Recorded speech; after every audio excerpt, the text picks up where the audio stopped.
क्या कतर बोल पाएगा यूनाइटेड स्टेट्स ऑफ अमेरिका को कि भाई आपके जितने भी मिलिट्री बेसेस हैं यहाँ से उठा के ले चलो? ये जो पर्टिकुलर देश है ये आउट ऑफ कंट्रोल है, एकदम ही आउट ऑफ कंट्रोल, एंड ये दुनिया के लिए बहुत ही बड़ा डेंजर बनते जा रहा है। कोई इंटरनेशनल लॉ एंड ऑर्डर कुछ नहीं है, रूल्स बेस्ड ऑर्डर कुछ नहीं।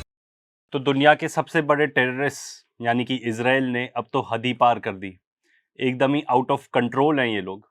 इन्होंने जाके अटैक कर दिया कतर में, दोहा में। एंड अटैक कहाँ पे किया? One of the most prestigious residential areas में, ऐसे एरिया में जहाँ पे हैं एम्बेसीज। एंड इनफैक्ट जिस बिल्डिंग को टारगेट किया उसके बाजू में ही वेरी क्लोज तो है चाइनीज एम्बेसी और एक इंटरनेशनल स्कूल भी है वहाँ पे पास में। जो अटैक किया गया वो 10 फाइटर जेट्स के थ्रू किया गया एंड रिपोर्टेडली 10 म्यूनिशंस फायर किए गए, 10 मिसाइल्स ऑलमोस्ट फायर की गई। अब जो कतर के प्राइम मिनिस्टर है उनका कहना है कि इजराइल ने जो वेपन्स यूज किए वो रेडार डिटेक्ट ही नहीं कर पाया। अब आप इमेजिन करो दिल्ली पे जहाँ पे सारे एम्बेसीज है ना, उस पर्टिकुलर एरिया में बम फूटने लगे। ये एग्जैक्टली ऐसी ही स्थिति हुई है दोहा में। टारगेट कौन थे? हमास के ऑफिशियल्स जो उनके पॉलिटिकल अफेयर्स लुक आफ्टर करते हैं वो। एंड वो इकट्ठे हुए थे पीस डील डिस्कस करने के लिए, वही सीज फायर प्रपोजल डिस्कस करने के लिए जो ट्रंप ने खुद बनाया था, यूनाइटेड स्टेट्स ने खुद सबमिट किया था। ट्रंप कह रहा है कि भाई मुझे तो कुछ पता नहीं था, इन्होंने खुद कर लिया। ऐसा हो सकता है क्या? अमेरिका बाप है, इजराइल या तो बच्चा है या अटैक डॉग है। इस पे वापस आएंगे कि ट्रंप ने ऐसा क्यों बोला, उसका क्या पर्टिकुलर एम्फेसिस था। रिपोर्ट से बता रही है कि हमास के जितने भी पॉलिटिकल लीडर्स थे वो सब सेफ हैं। तो ये रिपोर्ट किया जा रहा है कि हमास के जो पॉलिटिकल लीडर्स थे वो इसलिए सरवाइव कर गए क्योंकि उनका प्रोटोकॉल रहता है कि जब सारे पार्टिसिपेंट्स आ जाए मीटिंग के तो वो मीटिंग का वेन्यू शिफ्ट कर देते हैं एंड सबके मोबाइल फोन ले लिए जाते हैं जब वो वहां पहुंचते हैं, इसीलिए वो बच गए। एंड इनफैक्ट जहां पे स्ट्राइक हुई उसी के पास में उनकी मीटिंग एक्चुअली चल रही थी। तो यही सेम रिपोर्ट्स ये भी क्लेम कर रही हैं कि जो हमास लीडर्स थे वो खुद नहीं गए, इंस्टेड उन्होंने कुछ और लोगों को वहां पे भेजा। इजरायलीज को लगा कि हाँ मीटिंग चालू हो गई है, एज अ रिजल्ट उन्होंने अपना अटैक कैरी आउट किया। एंड रिपोर्ट ये किया जा रहा है कि वहां पे जो 6 लोग थे वो मारे गए, जिसमें से 5 हमास के मेंबर्स थे और एक कतरी नेशनल सिक्योरिटी गार्ड था। तो अब इजराइल ने अटैक किया, अमेरिका की परमिशन के बिना तो किया नहीं होगा, कतर के ऊपर। कतर रिगार्ड किया जाता है as one of the biggest allies of United States of America. Qatar ने गिफ्ट किया यूनाइटेड स्टेट्स ऑफ अमेरिका को या ट्रंप को $400 मिलियन का जेट। उन्होंने प्रॉमिस की कि आपस में $1.2 ट्रिलियन की इन्वेस्टमेंट्स करेंगे। यूनाइटेड स्टेट्स का सबसे बड़ा मिलिट्री बेस उस रीजन का है कतर में। तो कतर की क्या स्टैंडिंग रह गई, या किसी भी अरब कंट्री की क्या स्टैंडिंग रह गई? कतर तो इनफैक्ट बहुत प्राइड से बोलता था कि भाई हम है one of the safest places in the world. बहुत बड़ा ट्रांजिट हब है वहां का, क्योंकि Qatar Airways one of the biggest airlines है वर्ल्ड में, जो वहां से ट्रांजिट होती है कतर से all over the world transportation होती है। जो कतर के पीएम है वो तो कह रहे हैं कि ये तो स्टेट टेररिज्म है, उन्होंने इसराइल को बुली भी बोला। ये देखिए ये सब रेटरिक तो चलता रहता है, भले ही जो कुछ भी बोल ले, एक्शंस इनके कुछ रहेंगे क्या? मुझे नहीं लगता। ये कब तक स्लेव्स बने रहेंगे? एंड स्लेव इसलिए कह रहा हूं क्योंकि जब आपको डंडे मार दिए जाते हैं, आप पे इस तरीके का अटैक होता है और आप कुछ भी ना बोल पाओ, कुछ भी ना कर पाओ, तो आप स्लेव ही तो हो गए ना। तो इसमें क्या निष्कर्ष निकल के आ रहा है? सबसे पहले तो ये कि इजराइल नेगोशिएट ही नहीं करना चाहता। हर बार उसका ट्रैक रिकॉर्ड ही बताता है कि हर बार वो जिससे नेगोशिएट कर रहा होता है उसी को जाके मार देता है। एंड ये ऐसा पिछले कितनी बार हुआ है। सबसे पहले तो ईरान का ही एग्जाम्पल ले लो।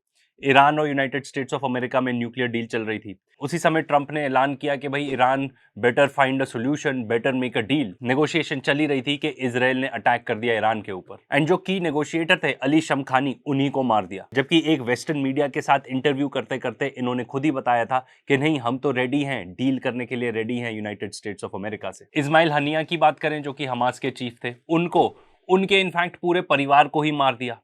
एंड इनको कैसे मारा था? तेहरान के अंदर, ईरान के अंदर एक गवर्नमेंट गेस्ट हाउस में। अब इसमें 2 टाइप की थ्योरीज हैं कि वहां पे एक पहले से ही प्लांटेड एक्सप्लोजिव था। आईआरजीसी का उल्टा वर्जन है कि ऐसा कुछ नहीं हुआ था कि पहले से ही प्लांटेड था डिवाइस, ये बाहर से ही स्ट्राइक की थी। तो इनकी स्ट्रैटेजी क्या रहती है कि जिससे नेगोशिएट कर रहे हो उसी को मार दो। जब ऐसा लगता है कि सामने वाला हो सकता है नेगोशिएशन में मान जाए, हाँ कर दे, उससे पहले ही मार दो। यही सेम चीज नसरल्ला के साथ हुई थी, हिजबुल्लाह के। उनके लिए तो पूरा ट्रैप सेटअप किया गया था। इजराइल ने ही बोला था कि हम सीज फायर करते हैं, ये रही हमारी तरफ से डील। नसरल्ला बाकी और हिजबुल्लाह के की मेंबर्स के साथ इकट्ठे हुए, तब बेरूट में शहर के बीचों बीच जब वो इकट्ठे हुए अपने बंकर में मीटिंग करने के लिए, तब यूएस मेड 2000 पाउंड बॉम्ब्स को यूज किया गया और वहां पे इतने बम गिराए गए जिसका हिसाब भी नहीं है। 4 रेजिडेंशियल बिल्डिंग्स को हिट किया गया, जिसमें से 3 तो कंप्लीटली डिस्ट्रॉय कर दी गई एंड 2 और डैमेज हुई इस पर्टिकुलर स्ट्राइक में। ऐसा माना जाता है कि लगभग 300 लोग मारे गए एक इंसान को मारने के लिए, इतना डैमेज। ये है आपके लिए इजरायली टेररिस्ट। जनरल सुलेमानी की बात करें ईरान के, तो उनको भी इसी तरीके से ल्योर किया गया था, एक ट्रैप में फंसाया गया था कि आप इराक में आ जाओ, नेगोशिएशन करेंगे। वो इराक में गए नेगोशिएशन करने और वहीं पे उनको मार दिया गया। इस टाइम भी एग्जैक्टली यही हुआ। ट्रंप ने इशू की थी हमास को लास्ट वार्निंग। ये हर बार यही करते हैं। ये लोग नेगोशिएट करना ही नहीं चाहते, ये लोग तो ट्रैप सेटअप करते हैं कि हाँ भाई बात करेंगे। बात करते करते ईरान के साथ भी यही हुआ कि कौन से की मेंबर्स हैं उनकी पूरी डिटेल्स निकलवा ली। और जब सामने वाले को लगता है, इकट्ठे होते हैं इनफैक्ट डिस्कस करने के लिए कि हमको क्या करना है इस पर्टिकुलर नेगोशिएशन में, तब जाके अटैक कर देते हैं। यही सेम प्लेबुक है। इतने सारे एग्जांपल्स हमने आपको बताए। आप अगर इजराइल की हिस्ट्री छानेंगे तो टाइम टू टाइम वो इसी टाइप की हरकत करते हैं, क्योंकि वो नेगोशिएट करना नहीं जानते। वो ये सब तो दिखावा है, वो तो बेसिकली एक किलिंग मशीन है। दूसरी एक और जो इंपॉर्टेंट बात इससे पता चलती है, क्या कतर या गल्फ की कोई भी कंट्री, मिडिल ईस्ट की कोई भी कंट्री, क्या वो सेफ है? इससे हमारी दुनिया की क्या स्थिति बन जाएगी जब एक रोग स्टेट जब मन चाहे किसी पे भी बम बरसा दे, जब मन चाहे किसी को भी मार दे। तो भाई ये जितने भी गल्फ में किंग्स बने फिरते हैं, असली में जो स्लेव्स हैं यूनाइटेड स्टेट्स ऑफ अमेरिका और इजराइल के, कितने डंडे खाओगे आप और कितनी मार खाओगे आप? और आपको कब रियलाइज होगा या आपके हाथ इतने बंधे हुए हैं कि आप कुछ कर ही नहीं सकते हो? मुझे तो लगता है हाथ ही इतने बंधे हुए हैं क्योंकि इन लोगों ने पहले ही यूनाइटेड स्टेट्स ऑफ अमेरिका जैसे धोखेबाज देश को ट्रस्ट किया अपनी सिक्योरिटी के लिए। उन्हीं से सारे वेपन्स खरीदे। यूनाइटेड स्टेट्स ऑफ अमेरिका ने ही अपने बेसेस बनाए हुए हैं इन्हीं के देशों में, इन्हीं को प्रोटेक्ट करने के लिए। असली में ये प्रोटेक्शन तो है नहीं, असली में ये गुंडागर्दी है। अगर कोई गुंडे लोग आप ही के घर आ जाएं पूरे गन समेत के साथ, पूरे हथियारों के साथ, आपको प्रोटेक्ट करने, तो क्या वो आपको प्रोटेक्ट करेंगे या आपको हॉस्टेज बना के रखेंगे? आपको वो सारी चीजें करनी पड़ेंगी जो ये लोग चाहते हैं। एग्जैक्टली यही हो रहा है। बातें तो और कर लें ये लोग, क्या फर्क पड़ता है? क्या कोई भी एक्शन ले पाएंगे?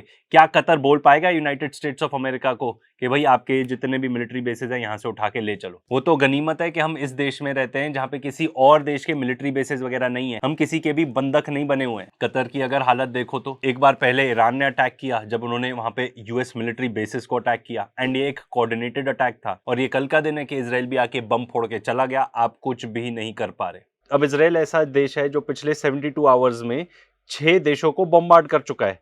Palestine, Lebanon, Syria, Tunisia, Qatar and Yemen. And Yemen में तो कल जाके फिर से ही बम्बार्डमेंट किया उन्होंने। एंड इससे पहले तो उनके प्राइम मिनिस्टर और पूरे कैबिनेट मिनिस्टर्स को ही उड़ा चुका था वो। टूनिशिया की बात करें तो वहां पे जाके क्यों बम फोड़े? क्योंकि वहां पे ग्लोबल समूट फ्लोटेला, जो बेसिकली एक्टिविस्ट ने अरेंज किया है, बहुत सारे फ्लोटेलास का एक पैक जो जाएगा गाजा में सीज ब्रेक करने के लिए। इसमें पहले काफी well known activist such as Greta Thunberg and Thiago, ये लोग गए थे। इन लोग की फ्लोटेला को हाईजैक कर लिया था, इन लोग को किडनैप करके ले गए थे इजराइल। और अब जब टूनिशिया से फ्लोट होने वाली थी ये डजन्स ऑफ बोट्स, तो वहां पे जाके एक एक करके, पहले एक बोट पर जाके इन्होंने ड्रोन से बम बरसाया, फिर अब कल ही के दिन जाके दूसरे बोट पे भी जाके बम बरसाया।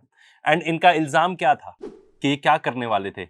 ये लोग लेके आने वाले थे बेबी फूड, खाना वहां पे लोगों के लिए, क्योंकि इजराइल तो कुछ अलाउ नहीं कर रहा ना वहां जाने के लिए। इसमें भी इन लोगों को प्रॉब्लम है। तो क्या इसका मतलब क्या ये है कि एक पर्टिकुलर बोट जिस पे लगा हुआ है पोर्चुगीज का फ्लैग, जो बेसिकली पोर्चुगल की बोट हो गई वो टूनिशिया के अंदर, आप वहां पे अपना ड्रोन भेज के वहां पे उसके ऊपर बम बरसा दोगे? ये टेररिज्म नहीं है तो क्या है? ये जो पर्टिकुलर देश है ये आउट ऑफ कंट्रोल है, एकदम ही आउट ऑफ कंट्रोल। एंड ये दुनिया के लिए बहुत ही बड़ा डेंजर बनते जा रहा है। हम भले ही यहाँ पे बैठ के सोचते रहे हमें फर्क नहीं पड़ता, पर हमें फर्क पड़ता है। आज नहीं तो कल फर्क पड़ेगा। इनका जो बिहेवियर है एकदम ऑल आउट टेररिस्ट की तरह है। अब नेक्स्ट क्या करेंगे ये? इन सब देशों को तो बम बरसा ही लिए, नेक्स्ट क्या टर्की को अटैक करेंगे?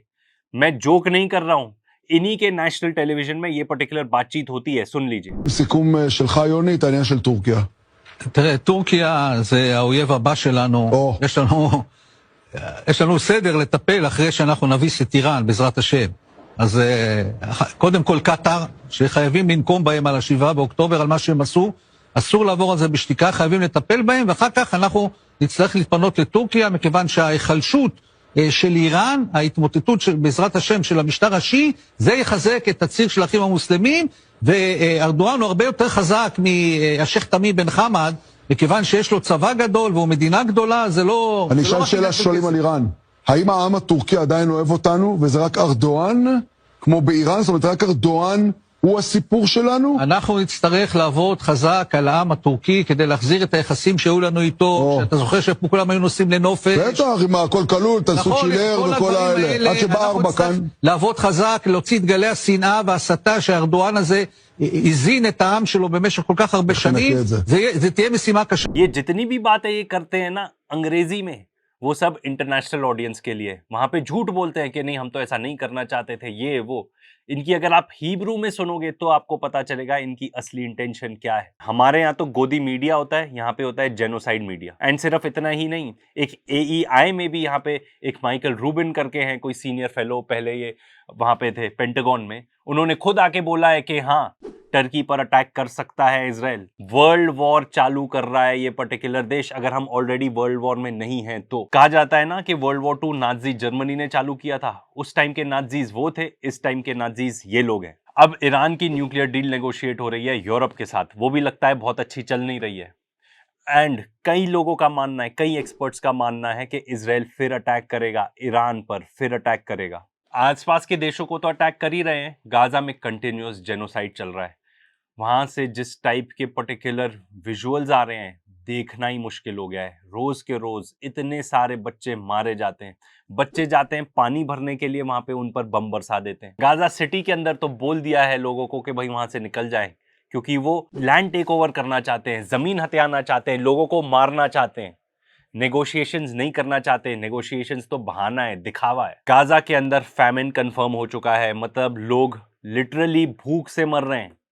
सबसे बुरा तरीका होगा मरने के लिए ये, भूख से मरना।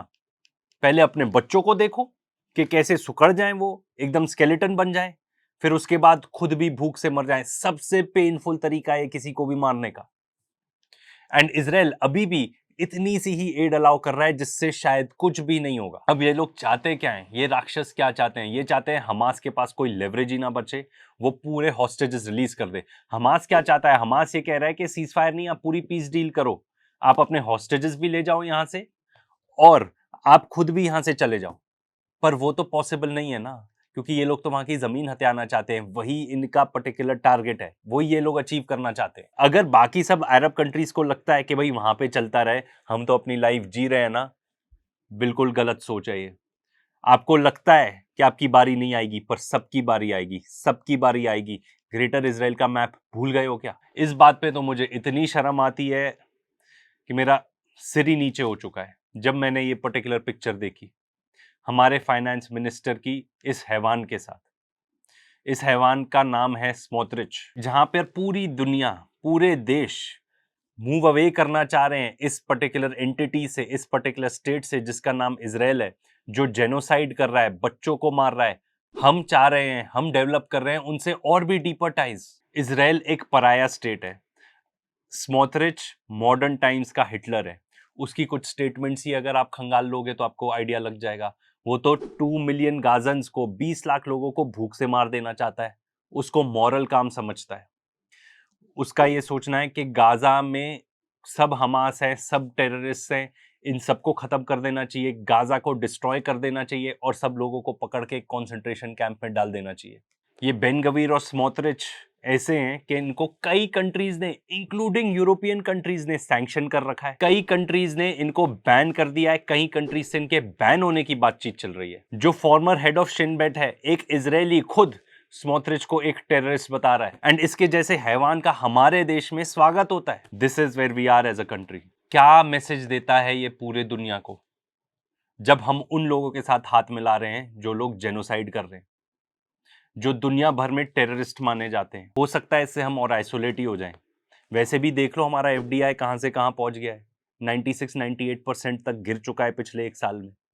ऑपरेशन सिंदूर के दौरान किसी ने भी नहीं हमको सपोर्ट किया था, इजराइल तक ने आके नहीं सपोर्ट किया था। एंड अगर दुनिया की बात की जाए तो देखो, कोई इंटरनेशनल ऑर्डर तो बचा ही नहीं है।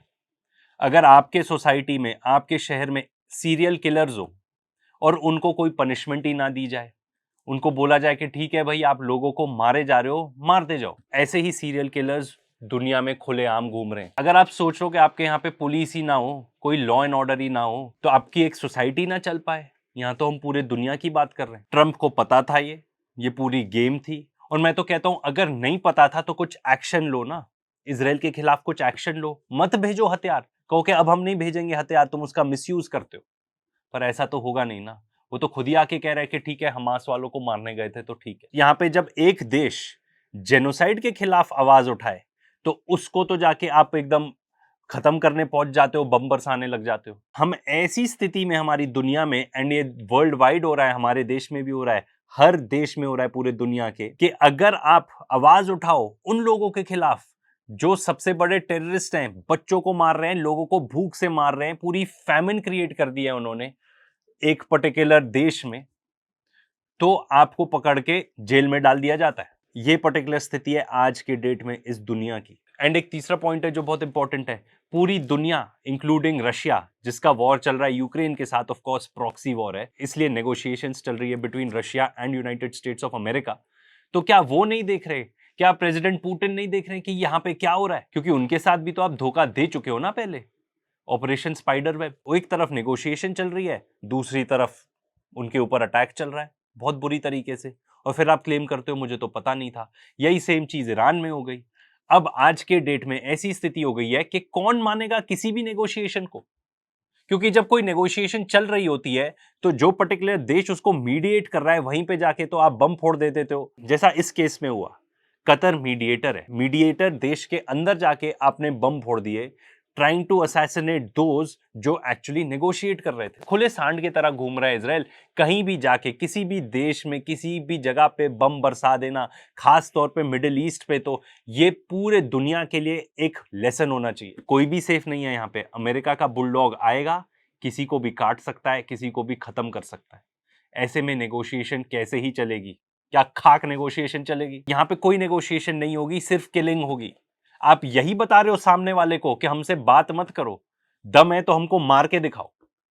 ऐसे लोगों से आप कैसे कोई डील कर सकता है? इम्पॉसिबल है डील करना ऐसे लोगों के साथ, इम्पॉसिबल। तो भाई दुनिया के तो हालत बद से बदतर होती जा रही है, एंड जितने इस टाइप के और इंस्टेंसेस होंगे उससे यही सामने आएगा कि भाई किसी पे भी जाके बम बरसा दो, कोई इंटरनेशनल लॉ एंड ऑर्डर कुछ नहीं है, रूल्स बेस्ड ऑर्डर कुछ नहीं है। ऐसा कब होता है कि कोई लॉ एंड ऑर्डर नहीं है, किसी पे भी जाके बम बरसा दो? जब वॉर चलती है। तो क्या हम ऑलरेडी एक वॉर में हैं? भाई सॉल्यूशन तो एक ही है, इजराइल को आइसोलेट करना पड़ेगा। इनके साथ ट्रेड डील वगैरह करना तो छोड़ दो, जैसे हमारे देश ने की। इनको एकदम आइसोलेट करो, इनको एकदम बॉयकॉट करो, नहीं तो ये इतना बड़ा डेंजर बन जाएंगे हमारे सिविलाइजेशन के लिए कि हो सकता है हम 5-6 साल में जिस तरीके से इनकी हरकतें चल रही हैं, हम पाएं कि हम इतनी डेंजरस सिचुएशन में हैं कि कहीं दुनिया ही ना तबाह हो जाए।